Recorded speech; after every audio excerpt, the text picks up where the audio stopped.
સ્થાને શિક્ષણ મંત્રી શ્રી ડોક્ટર પ્રદ્યુમન વાજાની ઉપસ્થિતિમાં રાજકોટમાં સૌરાષ્ટ્ર યુનિવર્સિટીનો 60મો પદવીદાન સમારોહ યોજાયો. કાંજીબુટા બારોટ રંગમંચ ખાતે સ્વદેશી અપનાવો સ્વદેશી બિરદાઓની થીમ સાથે યોજાયેલા પદવીદાન સમારોહમાં રાજ્યપાલ શ્રી આચાર્ય દેવવ્રતજીએ જણાવ્યું હતું કે વિદ્યાર્થીઓને ગુરુજનોએ પોતાનું ઉત્તરદાયિત્વ નિભાવ્યું છે, જેના પરિણામે વિદ્યાર્થીઓ અભ્યાસ પૂર્ણ કરીને પદવી મેળવી શક્યા છે. ભારતીય સંસ્કૃતિમાં વિદ્યાનું ઘણું મહત્વ છે. વિદ્યાર્થી મોટું કોઈ દાન નથી.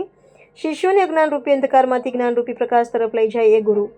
આપણી પ્રાચીન શિક્ષણ પરંપરામાં ગુરુ માટે આચાર્ય શબ્દ પણ વપરાયો છે, જે શિષ્યોને ફક્ત અક્ષર જ્ઞાન નથી આપતા, પરંતુ તેની સાથે સાથે શિષ્યોના સર્વાંગી વિકાસ તરફ ધ્યાન કેન્દ્રિત કરી તેમના જીવન નિર્માણની જવાબદારી પણ ઉપાડે છે એ આચાર્ય. પ્રાચીન કાળમાં ભારત અનેક વિદ્યાઓથી સમૃદ્ધ દેશ હતો. લોકો શિક્ષા પ્રાપ્ત કરવા માટે ભારતમાં આવતા હતા.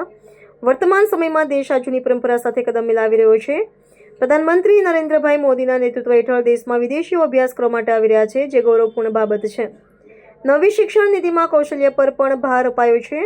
અભ્યાસમાં જાણકારીની સાથે વિવિધ કલાઓનો પણ સમાવેશ થતા યુવાનો ભણતર ઉપરાંત પોતાના આગવા કૌશલ્યો વિકસાવીને પણ રોજગારી મેળવી શકે છે, તેમ રાજ્યપાલશ્રીએ ઉમેર્યું હતું.